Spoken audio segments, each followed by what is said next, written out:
Hello, everybody, and welcome to There Goes Tokyo Remix.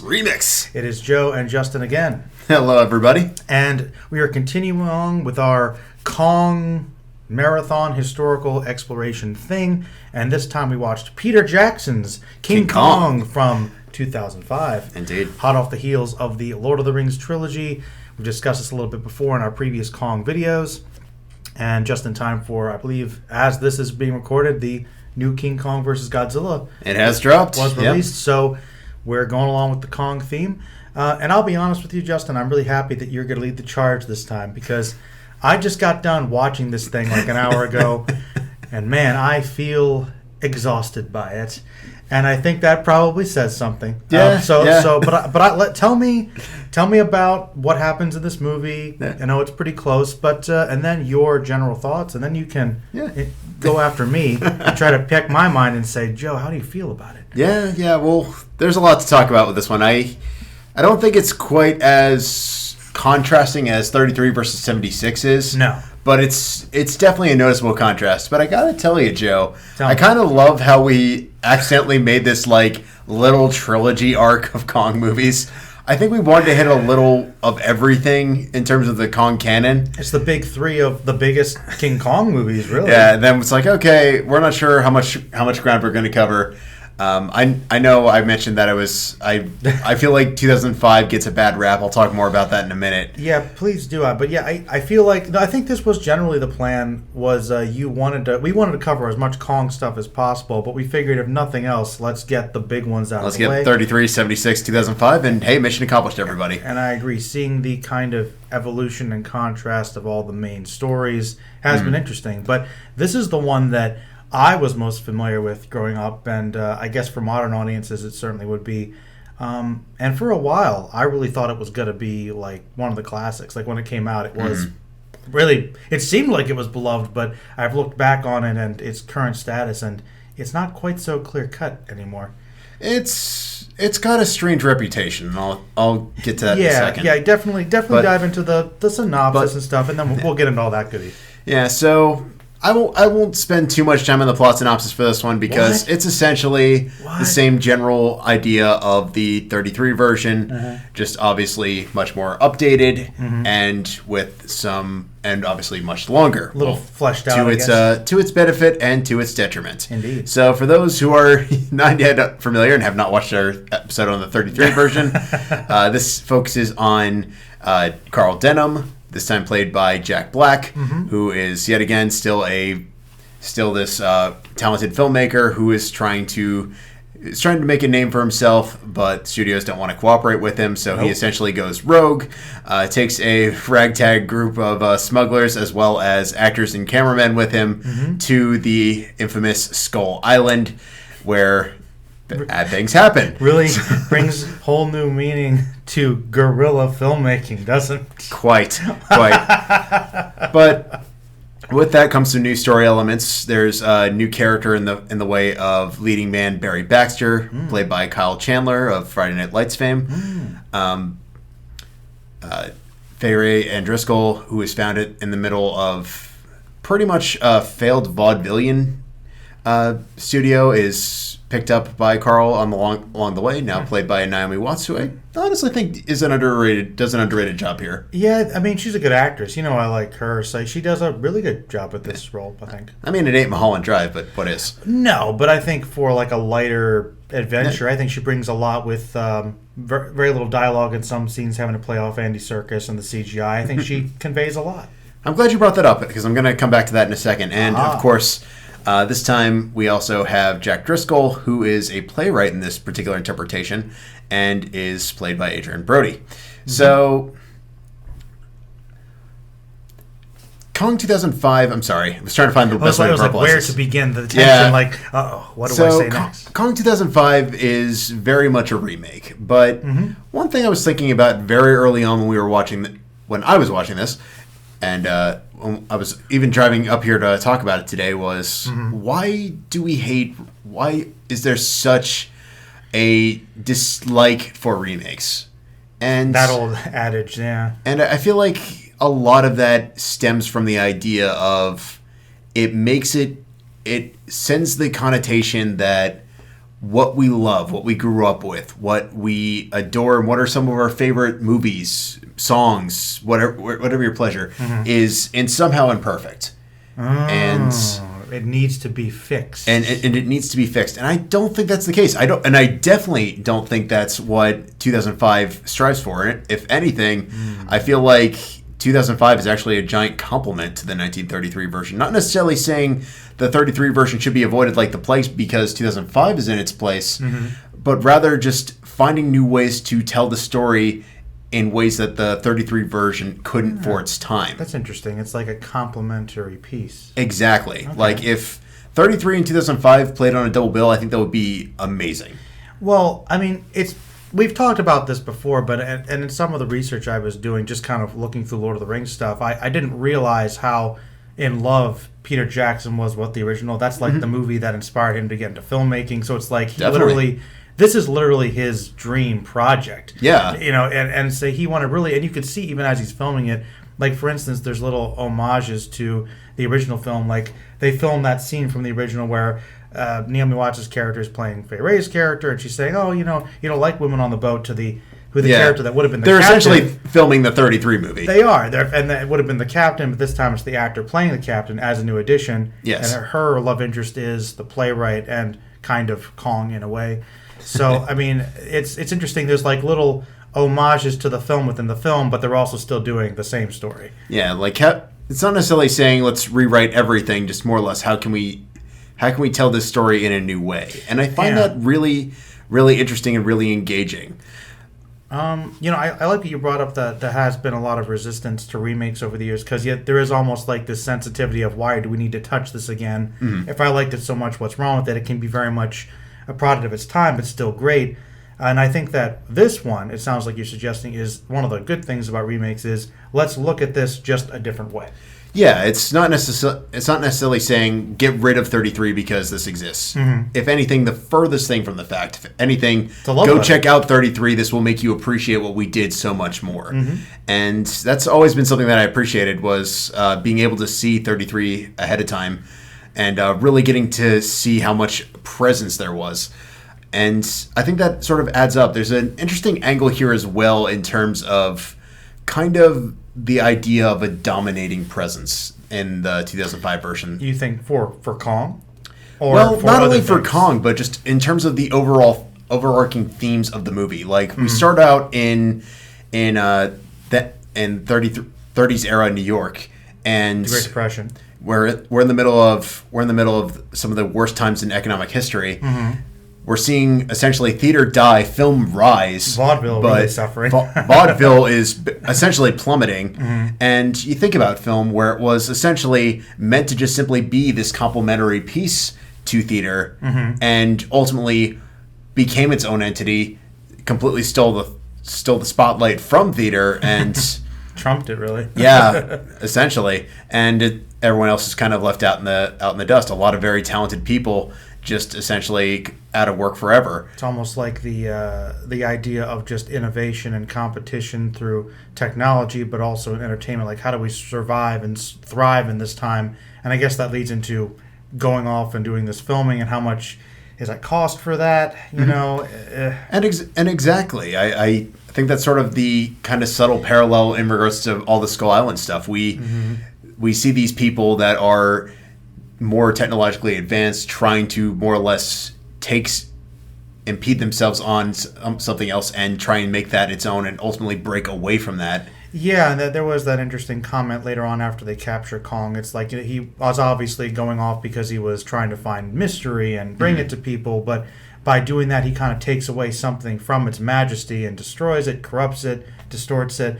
And so I thought that was an interesting thing, like really how far are you willing to go for fame, success, show business, which I know that a lot of this is kind of commentary on the themes of the original, but a little bit. They are trying to expand on it. Yeah, more it's trying to find new ways to say different things. I think if it was trying to tell the exact same story, we'd have probably bigger issues because it would fall then with that in mind of, okay, this needs to be fixed or this needs to be stepped on and the classic falls by the wayside. Like even with the lead actor's character, she's shown as they have that same scene we created where the director tries to kind of pull her in because he sees her as vulnerable. Maybe he could take advantage of her situation and bring her in because she's desperate. But she's not so easily brought in. She's shown as being kind of somebody with her own agency, being independent. And I like that it takes a little more. So it's not exactly the same. No, there's definitely a lot more expansion. I feel like there could have been more. Like, I like those personal touches. There definitely The could have one been thing more. I actually really liked about 2005 is it does a really good job with space. It, like, Skull Island is massive and gorgeous, and there's so much attention to detail, both in terms of practical effects And the CGI. but also in CGI. On that note, Foliage, man. the CGI of this holds up surprisingly well. There are a couple scenes that it feels a smidge dated, but It's when they're running against the Brontosaurus and stuff like that. You can kind of tell, all right, this is clearly some blue screen involved here. That sort of takes me out just honestly, a little. The scenes that probably bothered me the most were when they were actually on the boat heading out of New York and going for Skull Island.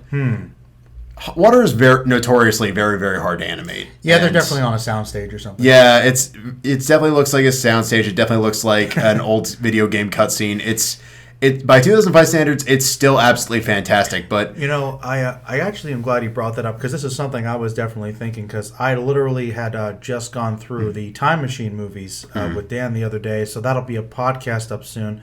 And we had kind of this discussion about it, which I'll lead into another point, which makes me think about Kong. So remind me. But the main question here was just really more of a comment.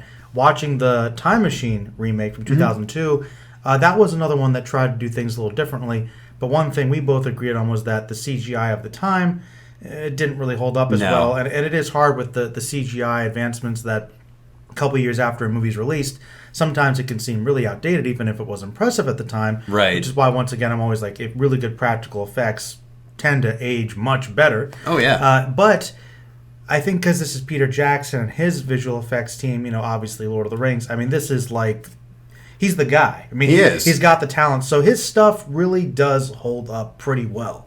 honestly, yeah. Like It's going to come out today. and that sort of comes back to my idea of like, okay, why does this movie deserve more love than it got way back when, and even more so now? Okay. And my answer is kind of, it's sort of a more well-known Sky Captain in that regard. Like, which I've never seen, by the way. really, Yeah, really, that's another one. People assume it. I've seen it. I heard a lot of people didn't like that one.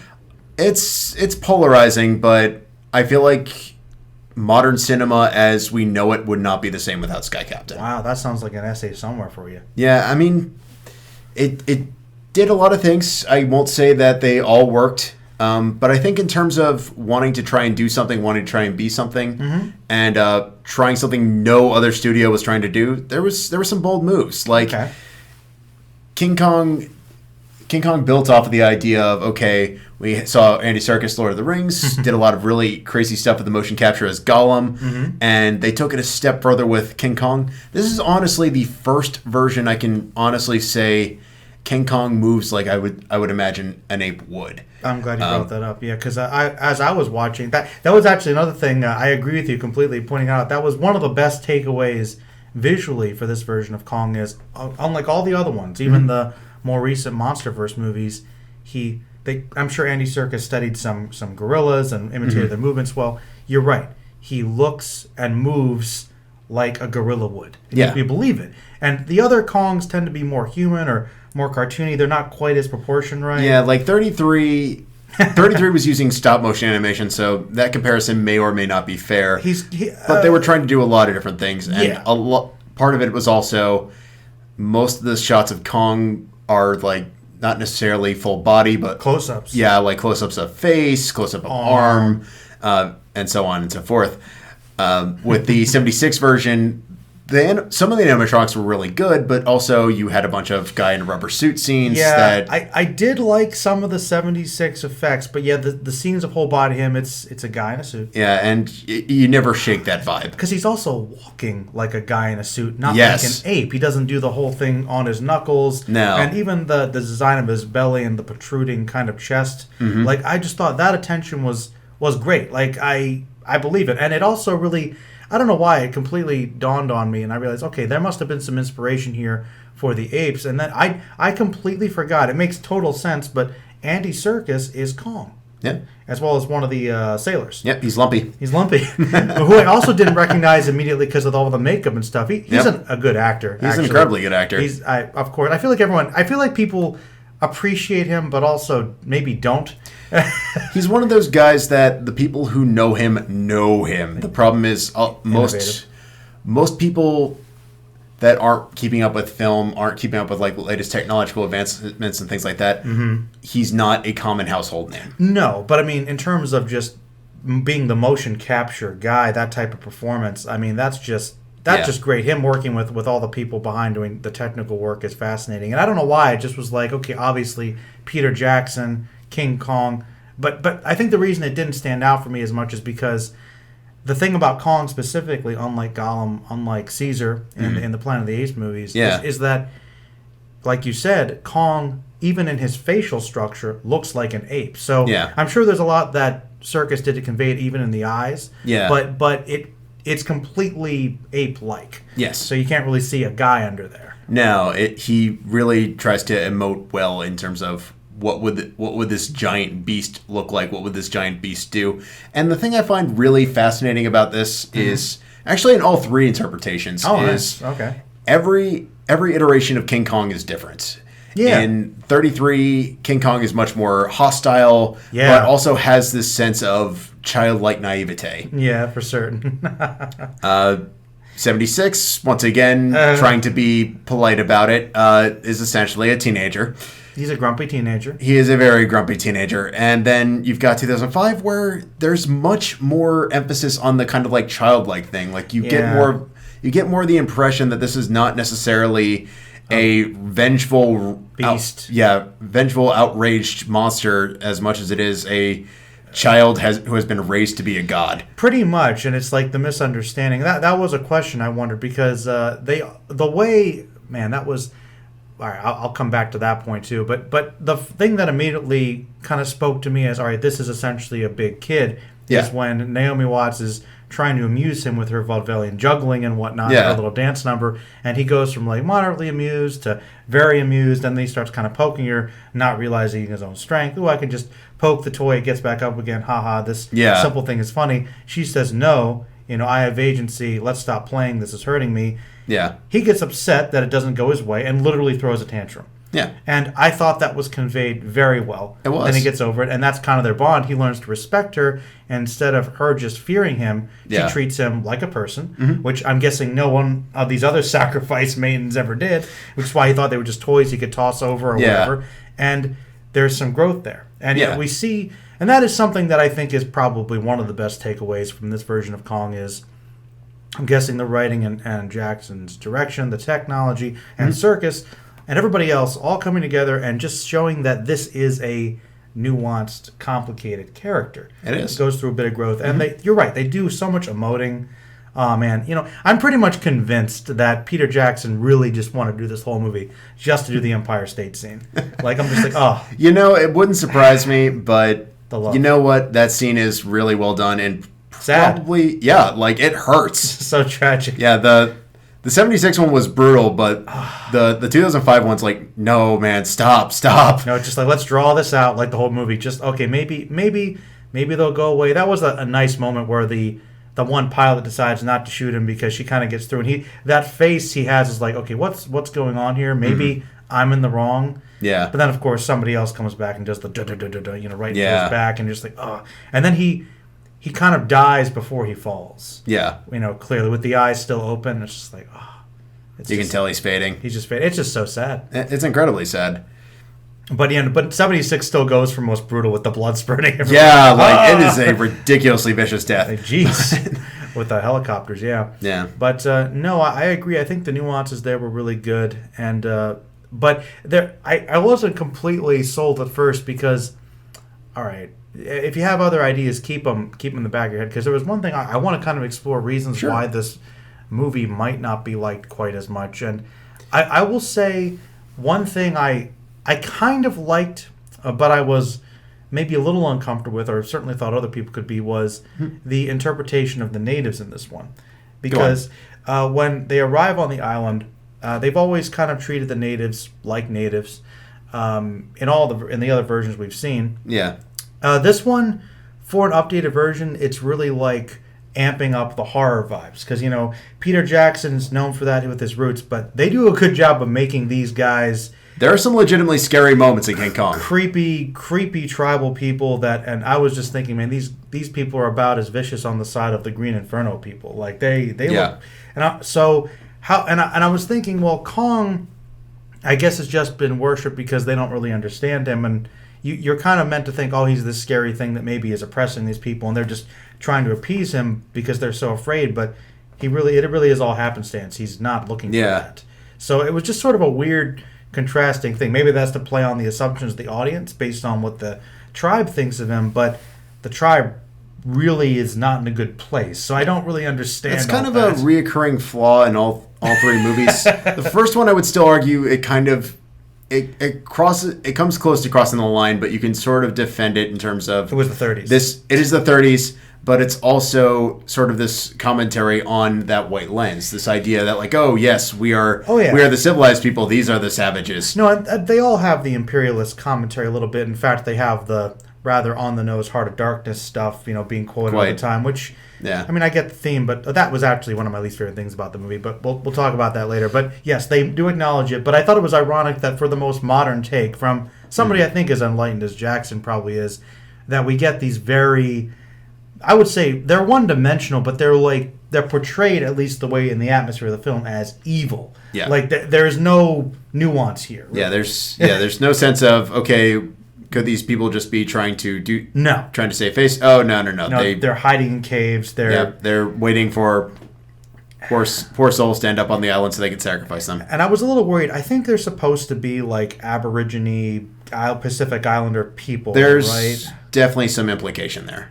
Okay, because I wasn't completely sure because they're all in this sooty place. I was wondering if this was sort of some blackface kind of stuff going on here, because just the structure of some of the people, they looked kind of Caucasian to me. I don't know this for sure, but it was like there's some makeup there. That one I can't speak to. Obviously there is makeup, but I'm not sure if I'd go so far as blackface. No, it's not quite that extreme, but I thought it was kind of leaning that way. And I was just wondering if that was maybe one reason some people took issue with some of the racial undertones, perhaps, because they've got this one African American character there that's kind of the former soldier mentor to the stowaway guy. But if it wasn't for him, it would be a very white movie, and the only non-white people would be these horrible savages. Yeah. And I think that was on purpose by somebody. Like, let's stick this other guy in here so it's not perceived as... That's kind of one thing that I think is kind of interesting about this version as well, is this kind of ethical dilemma of, okay, just because we're the main characters, are we actually the heroes? And you see the sort of nuance. You see Jack Black go from passionate and just wanting to hold on to his baby to, I will literally sell your grandma to make this movie made. Yeah, that was another big part of the movie I want to talk about. I think Jack Black is kind of... I feel like when people talk about this movie, he is definitely one of the more divisive elements. He is. I mean, I like Jack Black. I think you know this. I do too. I agree. I feel like he is definitely more of a comedy guy, but we've seen him do some good drama before. I'm just going to say, it's not his first foray. I like him in this. I do too. His performance. I just think his character is written in a way that I'm not entirely sure how to feel about him, which maybe is supposed to be complicated like every other, like Kong. Yeah, like morally conflicted. Because, all right, here we start off, like you said, I'll admit, watching it this time, I'll say it's interesting in retrospect that the first hour of the movie where they're in New York and when they're on the boat, I pretty much forgot. I didn't Most remember. people do. I'm like, wow, I didn't remember that much. But that was actually my favorite part this time through because I kind of remember the other stuff and I was just kind of like, I get it. This is longer. So from a character perspective, I actually thought it was very interesting. Okay, we've got this guy, like you said, that's ambitious, wants to try and innovate. He's got this great vision. Yeah. He'll go to great lengths to do it, but people aren't really willing to kind of invest in him because he's kind of out there. So you see that he's that determined, and he's kind of ringing people in. Like this woman, he steals a boat. He's kind of lying to people about money to get the writer there, to get the captain there. We there. don't even tell you that we're going to the right island. So We're going to this distant location that's got to be dangerous. And as the movie's going on, it's like, okay, he clearly bites off more than he can chew. People get hurt. People he knows die. And there's that motif of, like, the sound guy dies. Then the cameraman dies. And he keeps saying, oh, I realize this is bad, but, they're dying for this great thing, trying to create this great thing. I'll still get it done. Have to get it done now. And I'll donate the proceeds to the family. And I was like, okay, he has this thing where he definitely is trying to care about other people, like his assistant, and that does kind of shift in a moment, but you're like, okay, so parts of it are like, okay, he wants to get the film done. Yeah. And he does kind of care about the people that are helping him do it. Mm-hmm. But they kind of portray it almost in that moment in the island when he's going through all this stuff like he's kind of losing his mind. Yeah. But then, when they get back to the city, they drop it. He's just kind of a huckster who wants to take advantage of Kong to make that a show. Yeah. And then he's essentially a carnival parker. Then he's a carnival park again, and then by the time the movie ends and Kong dies, he gets the Beauty killed the Beast line, and I guess he's definitely ruined after this. And did he learn his lesson? I'm not entirely sure. I go back and forth because there's the inflection is weird with that because there's a sense of like remorse, there's a sense of regret. But he's still like it's like he sees the greatness of the story. Like he put on this great show inadvertently. Yeah. Like, in the 33 version, it definitely feels like, okay, I'm trying to find a way to spin this in a way that works to my favor. I'm still trying to spin it. In 2005, there's definitely more of a sense of, this should have never come to this. I made a mistake. And I think that with that line reading, there's a lot of things you could read with that. Like, obviously, it's kind of this double thing where, okay, it's Beauty killed the Beast, with Naomi Watts kind of getting Kong killed, but he got her killed because kind of getting through to the savage beast, to his vulnerability, he died because he cared more about her well-being first. Yeah. So there was that. And also, they constantly say the line of beautiful, looking at the island, when they're bonding about Kong's home, and then witnessing the beauty of New York, and that they're all part of it. Mm-hmm. But the pursuit of that beauty, Jack Black trying to create this thing and bring it to everybody, kind of destroyed the key of it in a way. Yeah. The magnificence, the majesty of it. So it's almost like messing with nature and, like I said, going too far to achieve something. Like, where is the line drawn? Yeah. And you kind of lose the point of what you were pursuing in the first place. Exactly. So it's a great line read, and I just don't know if it's complicated and nuanced or it's just a little sloppy because the tone's a little weird. Yeah, it's a little weird, but it's always kind of stuck with me, and I feel like that's always the note you want to end a movie on, where you get people talking, you get people thinking. Mm-hmm. And that's sort of why when this came out and everyone was bashing Jack Black, I was thinking, okay, yes, he's a comedy actor. Yes, he did Tenacious D. Yes, he did School of Rock. But the man can act. And I think with this, is he the original guy from 1933? No. No. He's also not trying to be. He makes it his own. He adds some interesting nuance to it. And I think if you're going to cast somebody to capture that wonderment of like, wow, look what we're going to see. Like, he really believes in all the great things he's trying to be a part of and pursue, and you believe he believes it. Yeah. Because he's Jack Black. He's so expressive and so much energy is brought to it. He never turns it once into the punchline. Which is great. Actually, he plays it. I want to say he comes off like an eccentric, borderline madman, but not a goofball. No. Eccentric, quirky, but definitely not in that regard. No, for sure. With him, I think it's maybe there's a lot more going on. I like how you said there were little touches with the other characters, but I agree that many of them could have used a little more. Like, for instance, the actor. The main I'm glad you brought that up. Like, I like what they did first. Like, okay, he's the actor, and the writer and him kind of have this thing where, like, he seems cowardly. He's willing to just give up on Fay Ray and Naomi Watts and just say, okay, give up on her. And he's like, his arc is so bizarre. And he's like, oh, you know what? You're not really the hero you pretend to be. You're actually just a coward. And okay, yeah, the guy gives into that. But then he shows up, guns blazing, to save everybody with the captain, swinging through the vines like, oh, wow, he is going to try to be the hero he emulates. And then when Kong breaks away, he just is the first guy to run. Yep. And I'm like, what is this? What? I actually got kind of mad about that. Like, does he go backwards in his development? Yeah, and then you never see him again. So that's like, what was this supposed to be?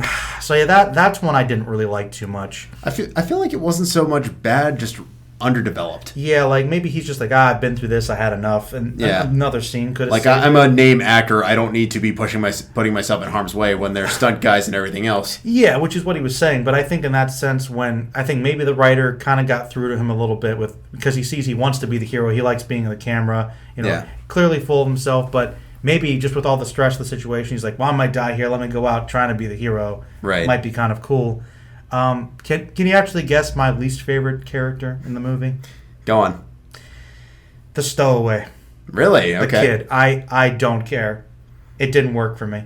I felt like I was thinking as I was going through it, if you're going to have all these characters in here and you want to flesh them out, I think you should commit. And if I had to sacrifice one of them, I think it would be this kid because I just didn't think he added much. Well, the problem is they built it up like it was going to go somewhere, and then it doesn't. Well, we never see him after like the second act. Anyway. Yeah, like we get a bunch of crazy action sequences. The DVDs that I have it on, it's so weirdly put together because you have the first disc is 80 minutes, and it cuts out pretty much after Ann Driscoll. And Darrow, sorry, not Ann Driscoll. Yeah, I was like, who's Ann Driscoll? Sorry, my bad. Breaks right. away from everybody, and then it becomes let's go tear our way through Skull Island. Did you say you watched the extended cut? I did watch the extended cut, which is I think 20 minutes longer. So how long is that altogether? It's 3 hours 20 minutes, so almost 3.5 hours. Jeez. Yeah. Wow. So you got that, and then the second half on the second disc is essentially them doing it their whole thing, and you have like that arc. It seems to be going somewhere, and then we have everything play out the way that it does, and we never come back to it. No. But the one thing I think is really cool about that whole segment is not necessarily the stowaway in particular, but we actually do get to meet more of the cast. A lot of the crew, yeah. Yeah. In every other interpretation, it's usually faceless individuals. We actually get some sort of moments with them. We actually get to learn their names and have a little bit more of an idea of what's going on. And they're not just random people along for the ride. They're sometimes even way ahead of the curve than Jack Black's character, Carl Denham. And when they go out, it sometimes does catch you by surprise. It goes harder than you would expect for a PG-13, especially with one particular character whose death continues to frighten me for the rest of my days. Which one's that? There were some bad ones.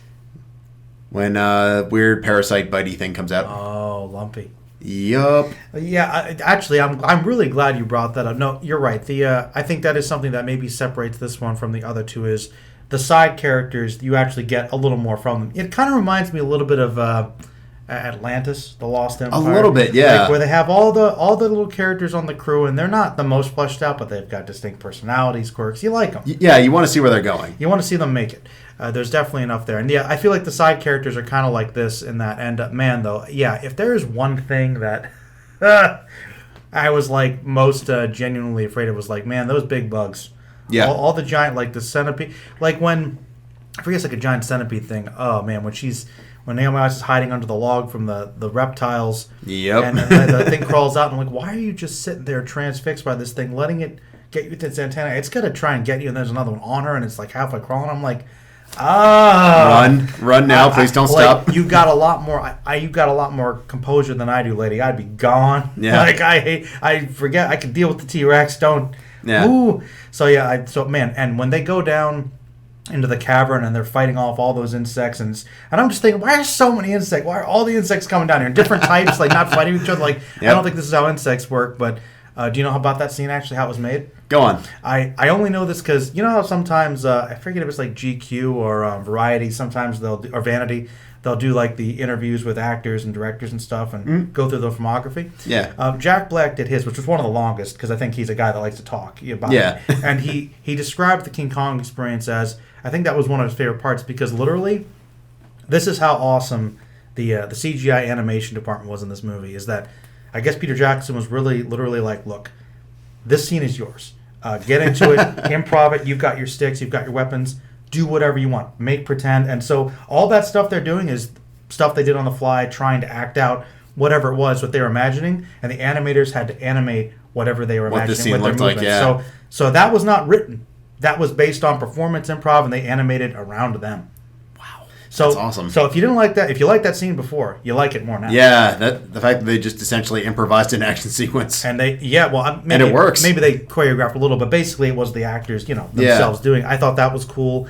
And man, when the weird things, that guy gets like his head swallowed and he's just being eaten by those things. That's I hate those things. Yeah, man. Like big leech things or whatever. I'm not a big fan of that. So yeah, great visuals. And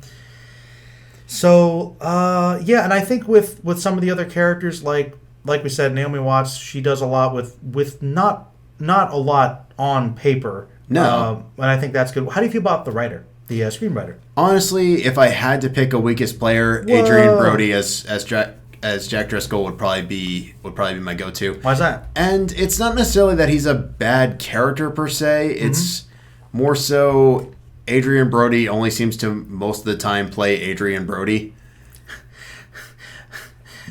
Honey Lemon was walking by as I was watching it with just that scene with him staring in the theater. He's like, why does he always look so sad in every movie? It's just like she's like, it looks dead inside. Like, why? Yeah. I'm like, he does kind of do that performance every time. So I think he's fine. I like him in this. Yeah, like he's not awful. He's not unbearable, but you never feel like he's actually like committing to the character. I will give him points. Him and Naomi Watts have way more chemistry than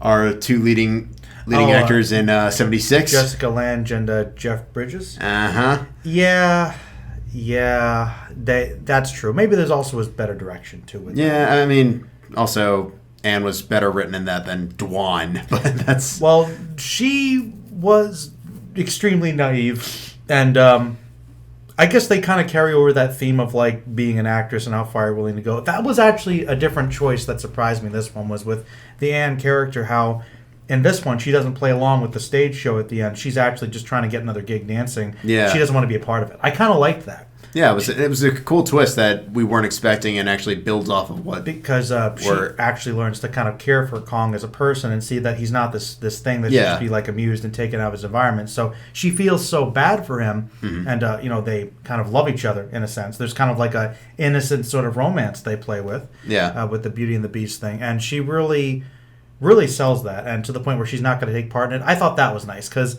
the original movie and certainly in the 76, it's like, oh sure, I'll be a star and it'll be fine. But this one, I think she definitely has the biggest connection to the monster. Yeah, she's definitely more morally conflicted as to what's going on and where do we go from here. So I think that you are clearly a big fan, and I remember before we did this, I think before we even recorded the last couple, you're like, okay, we're gonna do 2005 Peter Jackson, and even if we're like pelted for it, you're like, okay, I'm gonna go in swinging. Just like, and I didn't realize until you said that there could potentially be some hate for the movie. And I want to say, with that question in mind, clearly there's a lot of love. You like a lot of things about it. Mm-hmm. Why do you think this one is not appreciated as much? Is it just the remake thing, or is there anything specific? I think there's a couple factors to take into consideration. I got one big issue. The first is obviously 33 is beloved, and again we have that idea of, okay, somebody's going to come in and tarnish 33, even if it's Peter Jackson. How dare you? The other thing to take in consideration is Peter Jackson made Lord of the Rings. It was a big epic spectacle, and trying to follow that up with the remake to 33, even though he clearly adores it and didn't go in with any ill intent. You already kind of did your magnum opus. Yeah, like how do you follow up something that is... You don't. Yeah. No matter what, your follow-up is never going to be as good. Especially like 2 years after the trilogy. Like this, it was so fresh in people's minds. They were probably... expectations could never have been met. No, it was just monumentally high expectations. And then when it's not quite as good as Lord of the Rings, therefore a B feels like a D. No, it's just complete garbage. Yeah, like how dare you give us this after making Oscar gold? How dare you put all this time and money in these innovative special effects to make King Kong again? This is the worst thing ever put onto celluloid. Like, you can take your super realistic, incredible detail with scars on Kong's face elsewhere, man. Just take it out to the track, man. I don't know. I think critics generally like it, but I guess a couple issues I would take with it. My biggest issue with it is, and it kind of comes with a question afterwards, is, as I told you, was the length. That's part of the problem as well. I cannot defend the length. I liked it more when I was a kid, and I appreciated some of the character buildup. I know that a lot of people that I've heard, the big complaint about it is, man, it takes so long to get down the boat. I'm okay with the buildup, but I will say this. It did take an hour and 9 minutes in the main cut to see Kong at all. True. And that does feel like it's pushing it a little, and I will admit, once they were about halfway through the island, I was starting to lose some interest because I thought it was a lot of the set pieces again, the action stuff, but just extended. As cool as it was, I was getting numb to it eventually. Once you get into Act 2, it's essentially jumping from action set piece to action set piece. I won't deny that. It's like it got an hour of build up, an hour on the island, and then like an hour in New York, and it's just doing whatever. Yeah, and I'm just like I was kind of like, okay. And ironically, it was the special effects action stuff that I felt like he was just maybe trying to do a little too much. Maybe. And my question with that was, Peter Jackson being obviously really good at the epic films, do you think that the story, the fairly simple, straightforward story of King Kong, really needs that kind of runtime to be an epic? No, I think the idea of just an epic is essentially, by its very definition, being a very long story. Lots of Though I think you could easily turn Kong into a 2.5-hour movie, and you'd have a much better paced film. Yeah, I was thinking like you could easily trim a half an hour just with lots of little scenes, like I said, with the stowaway character, not to be too hard on it, but because there's not enough really there to flesh him out as much anyway, you could left him out of the movie and you wouldn't lose anything. No. So there was that, and as much as I like all the set pieces, it's kind of like the Tyrannosaurus fight. You know, you got the epic fight in the original, which is classic, and it's really great. Yep. This one, we'll have him fight 3, and it'll go on longer. And you're just kind of wondering, is this a bit of... Does bigger necessarily mean better? Yes. Is this excessive indulgence? Like, is it kind of a line, like, because we can, should we? Yeah. And I'm like, I mean, to your point, yes, I do think it's overlong, but I would also say that about, I'd say, roughly 60% of Peter Jackson's filmography, so... Yeah, well, he's one of the long guys anyway, I guess. Yeah, I mean, King Kong is an epic story, but the problem is the old school definition of epic versus the new school definition of epic, where everything must be 2.5 or 3 hours long, or if you're Zack Snyder, 4 hours long. But yeah, that was one thing that surprised me. That was my biggest issue with it. I mean, the romanticized kind of classic Hollywood feel was fine. I thought it was good emotions, good effects. It was, for the most part, put together, just maybe a bit long. Yeah. I was still surprised, though, because I did check out Rotten Tomatoes because I was curious about your point, and the critics like it. I think it's got like an 84, but the audience member is 50. That doesn't surprise me. It's literally straight down the middle divisive. So like half the people that watch this movie, according to that, didn't really like it. Mm-hmm. So I did not think it was that divisive. It's because it's such a well put together movie for the most part. It kind of baffles me. Like I had issues with it, but I don't know. I didn't think it would deserve. Yeah, I feel like when you have movies of this caliber, if people feel the length, they immediately start thinking negative thoughts about it. And that is the biggest complaint I've heard. And I felt the length, but there's too much good in it for me to say that it's not a good movie. Yeah, like, is it as good as 33? No, but it's still respectable in its own right. And that was also bringing me back to the point I wanted to bring up, because once again, talking about the Time Machine with Dan, he, as you know, loves the original Time Machine a lot. Of course, yeah. Do you remember the scene in the original Time Machine where there's like nuclear war when he's in the, I guess, far future, or in the 60s or whatever, and the bombs are going off and the ground cracks, and it's obviously little like...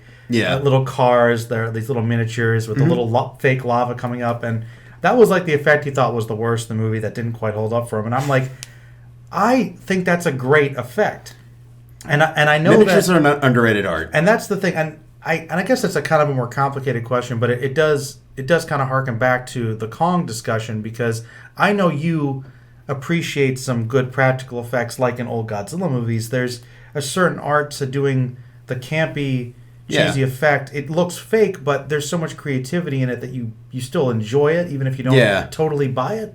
And the reason I bring that up is because maybe this is just my bias with liking practical effects and just low budget innovation stuff, but as much as I love the artistry in these special effects for the 05, I kind of like the old school 33 effects better in a way. And I don't know if I can really explain that, but I feel like maybe that's just the impressiveness of the time. Yeah, I mean, I think it's twofold. I think it's a matter of just being able to see it without being caked in pixels.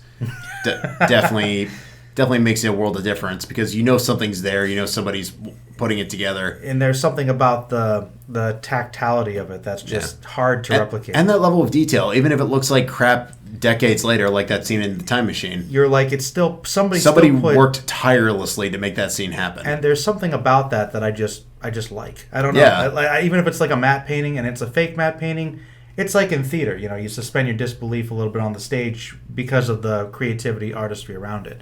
But in a way, I kind of appreciate the original effects, and I guess a lot of people do too. They love it that much that even though you could argue that the stuff looks better with all the bells and whistles to make it more complicated, they're still not as impressed. I mean, you're never going to please everybody, especially in this day and age. But yeah, but back then, I guess the truth is, because I hadn't seen the original Kong until recently, I underestimated how beloved a movie it really was. Yeah, it's definitely got a following, and it's definitely withstood the test of time if Godzilla vs. Kong is of any implication. Oh, yeah. But no, I think it's with good reason. There's a lot to unpack, and it works on a bunch of different levels. Mm-hmm. And I still think, even though Peter Jackson Kong 2005 is certainly a sillier movie and a much longer movie, there's still... a lot of those themes are still very prevalent. Mm-hmm. You can still view it as a silly action movie. You can still take it apart and realize that there's much more under the hood to look at and analyze. Oh, yeah. I mean, you've got the whole human element there of kind of the tragic romance, the tragic figure of Kong. You've got some environmental commentary, some commentary about ambition, the film industry, colonialism. Yeah. There's a lot there. There's a lot going on there. But I still like that it's not trying to beat you over the head too much. No, it never goes too far. Except with the Heart of Darkness line or two. Yeah, the parallels there. Hey, look, I like Heart of Darkness, but we have Apocalypse Now. We don't have to do. That's all you need to know about Heart of Darkness. Okay. It's like this goes down a river, and there's scary stuff in the jungle. Exactly. Should we be here? And on that note, we can wrap it up here, I guess. Is there anything else you want to say about 05? I think we're good on this one. I think we had a really good conversation this time around. We definitely did. Now, the real question is, do you want to try and do one more Kong movie before we move on, or do you want to just say we did Kong justice for a while? I mean, we definitely have a nice little trilogy here. And, I mean, don't get me wrong, I'm always down for more Kong, but... Okay, because I still kind of want to watch the Japanese one. Is it King Kong Escapes? Yes. Where he's a robot Kong. I gotta watch Robot Kong. So we've kind of been with remakes. We're trying to bounce around, but we've been pretty straightforward with our Kong stuff. So we gotta do some interesting things. So we could possibly do that, or we can do some of the other stuff we talked about, like 50-Foot Woman or Them or Pacific Rim or something. I feel like if we're gonna do King Kong Escapes, the next one needs to be really, really, really out there. So okay, and I'm definitely down for Escapes. We need to end on some sort of wild and wacky note, because that's the remix way. Format. It's like something a little less obvious. So I want us to do maybe Escapes, and then we can do something non-Kong related for a while. I want to watch more Gamera, but I want to do something different. Gamera might be fun this summer. I know Shin Godzilla is coming. Yes, we have not forgotten. Yes, Shin Godzilla is one we never really talked about before on the program, so we got it, because I know that's going to be a more intense discussion. You could say that, yes. But no, I think it'll be good. So I guess. All right. So do you want to make it official? See if we can do King Kong Escapes, or do we want to do something else? I think we're good with King Kong Escapes, as long as you're good with it. Yeah, if I can find it or something, we'll do it. And if not, then that one or the one after, we'll do something else. All right. But in that case, I'm going to say goodbye, Justin. All right. Take it easy, everybody. All right, everybody. I'll usually say stay magical, but I'm just going to say take it easy.